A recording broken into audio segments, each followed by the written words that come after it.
ജീവിത വിജയത്തിന് ആത്മധൈര്യം അത്യന്താപേക്ഷിതമായ ഒരു ഘടകമാണ്. ശാരീരികമായ രോഗങ്ങളോ സാമ്പത്തിക തകർച്ചയോ ആത്മധൈര്യത്തോടെ മുന്നേറുന്നത് ഏറ്റവും പ്രയോജനകരം. പക്ഷെ ഏത് വലിയ ആത്മധൈര്യവും ദൈവാശ്രയത്തോളം അടുത്തു വരികയും യേശുക്രിസ്തുവിനെ വിട്ട് സ്വന്തം തൊഴിലിലേക്ക് കടന്നുപോയ പത്രോസിനെ നാം കാണുന്നു. പത്രോസിന് നല്ല ഉറപ്പുണ്ട്, കർത്താവ് പോയെങ്കിൽ എനിക്ക് വല വീശാൻ അറിയാം. ഗലീലക്കടലിൽ ആവശ്യം പോലെ മത്സ്യങ്ങളുമുണ്ട്.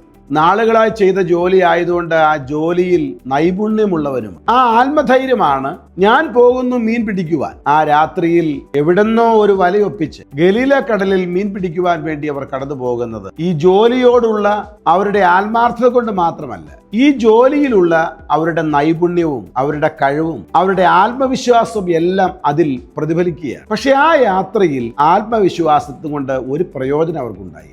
ഒരു രാത്രി മുഴുവൻ വല വീശിയിട്ടും ഒന്നും അവർക്ക് ലഭിച്ചില്ല. നേരം വെളുത്തപ്പോൾ അവർ മാനസികമായും ശാരീരികമായും ആകെ തളർന്നവരാണ്. അവരുടെ ആത്മവിശ്വാസവും തളർന്നു കാണും.